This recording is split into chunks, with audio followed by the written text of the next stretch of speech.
stranger in your time you walk by me. Can't wait to talk, just take a walk, 1 minute and you will see. Oh, yeah, I can tell by your eyes you wanna see my way to love that memory. My name is Brady Giusta, and I grew up in San Diego, California, and it's been my life has been one crazy adventure ever since birth. But my grandmother is from Oahu, great grandparents, everything. So we're here, Pearl Harbor, all that, you know. So long history. My wife is a local girl. Family's from Oahu. Father's a big wave rider, jungle, and surfing has been a huge part of my life, and we have surfing on both sides of our family. And so even my father-in-law, Jungle, big wave rider, character. Rose, if you didn't know him, one requirement before marrying my wife, his daughter, was that I could handle 20-foot Waimea. So I had surfed big waves before, but not that big, and so took me out to the bay, first time surfing Waimea, first time meeting her dad, and make sure I could handle. It was warm up the day before, 12-foot sunset. It's nothing compared to 20-foot Waimea the next day. And so was watching on the shoulder as he's taking off behind the bowl, and then he's calm. And, so I got one, was still alive, and made sure I could catch a few more, and but good fun. So got initiated. My relationship with God is probably one of the huge things in my life, other than my wife and Keiki. But I actually have a freshman, 7th grade and 6th grader, so boy and 2 girls, and so good fun. And they are also all great athletes and surfers, bodyboarders. They love to everything. Good waterman and waterwoman. My father and mother were both ocean people. My father especially was a surfer. He grew up mostly in the Bay Area, actually in Oakland, and would surf cold water, you know, Bodega Bay, you know, up Ocean Beach, Santa Cruz, and so they got us in the water ever since we were babies, and so love the ocean. So everything from, you know, surfing, bodyboarding, short, longboard, spearfishing, diving, you know, pole fishing, whatever. It was, if we weren't at school, we were in the ocean, and so that's always been a huge part of my life. And even when my life was a mess, that was like probably the one positive thing in my life was the ocean. So surfing is just such an incredible experience for me. A lot of times I see surfing as an individualistic kind of sport, you know, for a lot of people, where it's go out, catch as much waves as can. But for me, it's much different than that. It's always been a way, because for me, looking at the ocean, I cannot help but see the Creator. And so for me, being in the ocean is a way I connect with God, and I just trip out. Like half the time, I don't even care if I'm catching waves. It's just, oh, no air, one whole new, like just check it out. And I really love just being out with people. And so it's not about just catching as many waves, but having fun with whoever out in the water with, and getting to know new people. And of course for me, Kalihi it's such a beautiful community, because amazing demographics, all different cultures. You get a lot of our students are pretty isolated in their community, so they never leave a 2-mile radius of their housing project. And so what we get to do is, that's why I wanted to start the surf team, was other than our native Hawaiian kids in the community, most of the families never go to the beach. And so I have kids every year that had never seen the ocean, born and raised on Oahu. So we started with swim lessons. First year I had the sign up for Farrington Surf Team. 140 students signed up, they wanted to join, and then 40 something that completed everything. So we had to go to Palama Settlement and teach kids how to swim, some that had never been in the water, and be able to be water safe. And then we had the lifeguards run the full junior lifeguard training for our students, CPR, first aid, everything. And then first ocean practice. I didn't even know that our kids hadn't been to the beach yet, and get down to the beach, hey coach, thanks so much coach. it's my first time going beach. I was like, what? I look around, I was like, how many of you guys never been beach? Seven students raised their hand, never been to the ocean, born and raised on Oahu. The crazy thing was we had some talent, you know, because the only thing you can bring on the bus is bodyboard to the beach. And so our native Hawaiian students were really good bodyboarders, especially stand up, you know, walls, sandies. So they're able to transfer over to surfing because there's 3 divisions, shortboard, longboard, bodyboard for high school surfing, male and female. And so it was pretty incredible because when Farrington started, they're like, man, this team is going to be junk. You know, all these kids from the city, from the hood. It wasn't a beach school like, you know, the other schools we were competing against. And the amazing thing was by the end of this, I mean, partway through the season, just became one family. And we lost our first contest, and I was the only one, won all the rest. And we ended up winning the state championship that year. And so it was just phenomenal to see these students that, you know, and it had nothing to do with the coach. It had to do with just, I was able just to bring them together and speak life into them. And they're the ones that just did it and had so much talent and so fun. And now actually with the surf team, all of our coaches are graduates that come back and now help the team. And so we're the only school in the state that has a surf room. So I got the school to give us a room between the metal and wood shop. And the cool thing is we get all the boards donated by friends and pro surfers, and we do all our own ding repair there because none of the students even have board shorts or boards. And so we get bathing suits, board shorts used, donated. And so pulled in a lot of pro surfers to help talk to the teams. It's been so fun. So we go west side and I'll have Brian Keolana and the boys come talk about history and water safety and learning the breaks and how to read the ocean, and go north shore and they cleared Ehukai for us and Ikaika. Kalama, Keali'i, Mamala, all the boys, Kala, Alexander, you know, come talk to the team and then clear the water. Hey, this is for Farrington right now, and get a chance to surf North Shore by themselves. And, you know, and so pushing them to graduate high school as well as, whether it's trade school, college, whatever you want to do, is not just, you know, steal mopeds from Waikiki or, you know, hustle tourists or slang batu or whatever. It's like there's, you know, other options out there. So about 3 years ago, was approached by some local producers that heard this story about our Farrington surf team, and they're like, this is unbelievable, you know, is one that it's definitely an underdog story, you know, and then when they started it, they asked if they could interview the coaches, some of the faculty, the students, and just hear more of the story. And so like, shoots, yeah, whatever. So we didn't really think anything of it. Started interviewing everyone, and when they heard more of the story, they're, man, this is incredible film. And so now it's in the process. The script is being finalized. They want to call the movie Making Waves. And the awesome thing is it's really following not only a little bit of my story, but really some of the student stories in their lives and some of the challenges they had to deal with in life and how they overcame that and how it came together as a team to win the state championship. And they didn't have to create any Hollywood stuff. You know, we had students, some characters to, you know, guy putting a kid in the hospital out of practice to, you know, kids being kicked off the team for drug-related things to, you know, 2 students passing away our first year on the team to some major heavy stuff. And the only media they put in about Kalihi that you see in the media is negative. And so there's so many beautiful people in Kalihi, so much incredible cultures.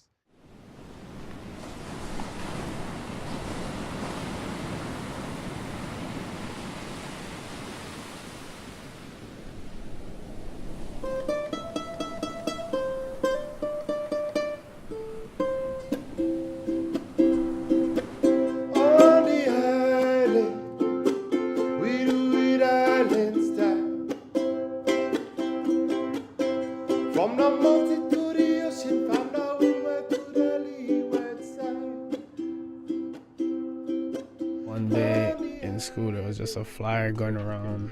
Someone was making a surf team, and me and my cousin Julian, we just was like, oh, I'm down, free ride to the beach.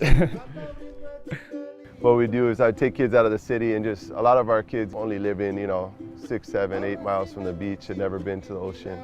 would teach them how to swim and surf, and got a lot of crap from other teams because they're like, oh, who are all these ghetto kids showing up thinking they can surf? And it was so fun.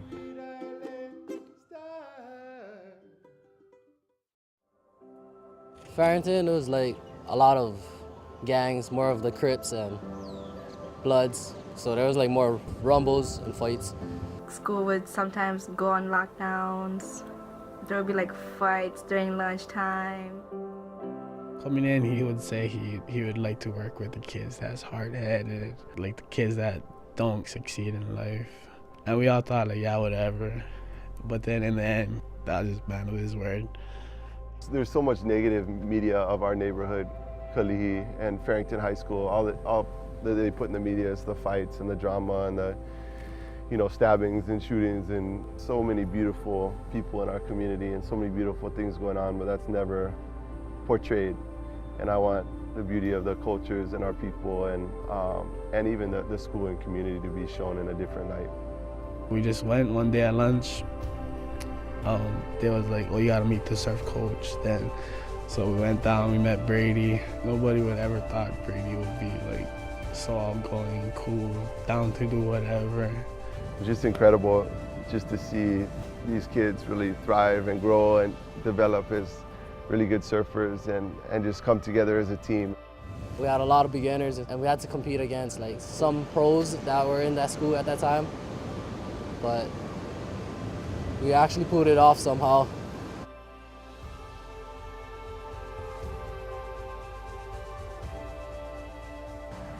In 2008, 2009 state championship trophy, first place, and Farrington has only won a few state championships, and we're honored that surf team is one of them.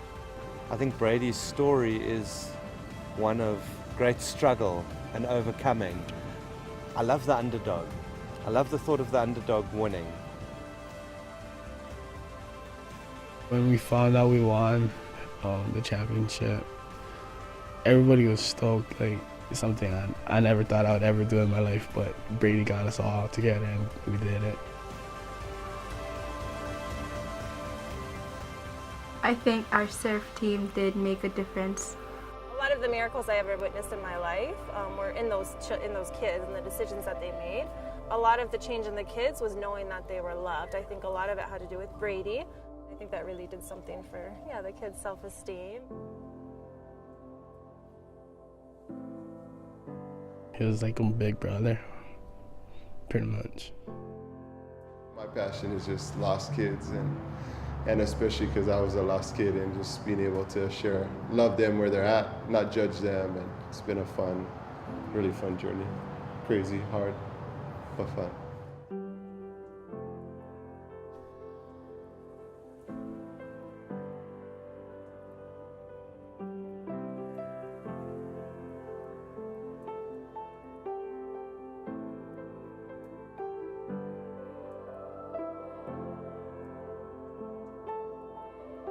It's a beautiful script about wonderful people that celebrates the cultures and diversity of Hawaii and the ocean.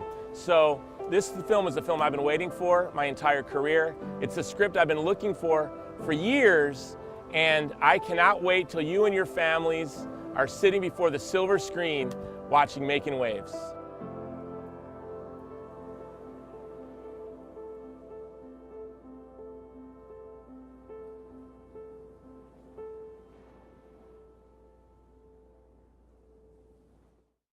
Young Life is the nonprofit. Young Life Oahu is a nonprofit I work for, and the amazing thing is that's how my life was transformed. And so it's really it's a faith-based nonprofit, but it's not through one specific church. It's just people who love Jesus and life has been transformed. Just go and say, hey, you're beautiful, you're loved, you got purpose, hope, future, and not trying to tell people what they're messed up or doing wrong. It's just like, hey, we're here to walk with you for a lifetime. We've experienced life through this dude, Jesus Christ, and want to share them with you, but hey, what you do with that, that's your business, And so I have the opportunity to be the last 20 years involved with Young Life ever since it transformed my life as a volunteer leader for many years, and was on staff in inner city San Diego for many years. So my background was mostly with gang members and drug addicts, and And just seeing, like I share with surfing, is the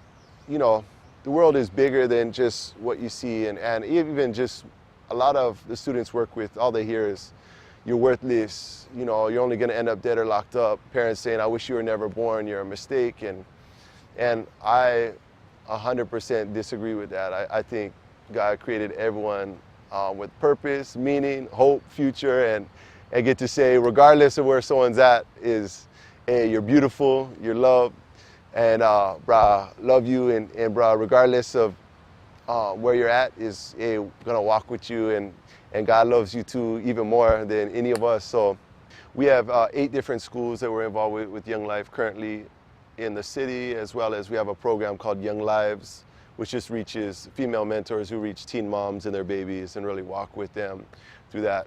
Because we're always in the top 5 states for teen pregnancy, and so there's such a need. We're the only nonprofit that actually works with teen moms on island, and so a lot of it is adventure-based, so get kids out of their normal environment. We run camps locally on the islands. Yeah, property right where we're at, Camp Mokule'ia. We run our middle school camp here with over 200 middle schoolers in the summer. We run camps in Kauai, Moloka'i. We go to mainland. We go, even got to bring a group of students to New Orleans, to Northern California mountains. So, and incorporate in that is a lot of life skills, job training. So we partner with a lot of businesses once students graduate, especially our public school kids, because a lot of our Kamehameha students, other schools that that we have Young Life at, they're set up for future, but a lot of our public school have no idea, like, hey, what am I gonna do next? So we get a lot of students to go off island, away to college, trade schools, as well as local businesses that hire students that we work with, celebrate culture, and so every different culture involved. And so at our weekly meetings we have on the different campuses, we get to eat together, do a bunch of fun, crazy games, get to actually be, teenagers. And then music is a big part of it, so play, local jam, stuff they're into, as well as, songs that actually have some depth and content about who their creator is, and then they hear about a 10, 15-minute message about how loved they are and who Jesus Christ is, and so it's so much fun. And so that's the awesome thing, is it's not a program, but it's really relationship based. So it's really volunteer based. All of our 50+ leaders, they give more than 10 hours a week. And so when I train leaders, it's like, hey, if you want to just show up to something, there's some other good nonprofits and ministries, go check them out. But this is a life investment. So you're going to be in the students you're close with, you're going to be in their wedding, you're going to be their godparent. That's the kind of investment looking for, and so it's just incredible to see. And that's all a lot of people need, is to share how beautiful love they are, help walk through and help give them some skills and believe in them. And it's so fun to be a part of that. My thing is, life is really simple. Christ's message is the same as the foundation of what Kupuna have taught me about Hawaiian culture. It's just that, love, one word, that's all it means to follow Christ, is love Keakua, love him, and love everyone he puts in your life. We didn't have a choice. He said that's a commandment. He said, Eba. Not telling you don't do stuff. That's not what it's following about Jesus. It's about only one thing: love him, love people, and let him love us. Yeah, and so that's really what my heart is that in the islands that we can teach the world what it really means to live aloha. Locally, it was started early 70s by Kahu Kurt Kekuna at Kawaiahau. So Kamehameha was the first school that Young Life was started locally. So now we're on 6 of the islands. So Big Island, Maui, Moloka'i, Oahu, Lanai, and Kauai. So it's really fun to see how it's grown. And so on Oahu, same thing is right now there's so many schools and students in just need of a caring adult willing to walk with them. And so there's tons of ways to get involved, from either time, you know, whether it's being a leader and really walking with students or giving different talent in any way. Everyone has different talents to give, and to, you know, partnering businesses that are willing to give kids chance that, you know, is for a career, to, you know, finances, you know, people helping sponsor students on the trips, or work projects. We have students work for all their trips, so whether it's, you know, and all kinds of, there's a million different ways to get involved. And so, I mean, vision is hopefully future, every school in the islands will have opportunity to have Young Life at each of the schools, and an opportunity for students to, you know, be able to have caring adults walk with them and share how much they're loved, and share the person of who Jesus Christ is with them. And so that's long-term vision, which is fun that it's really growing now.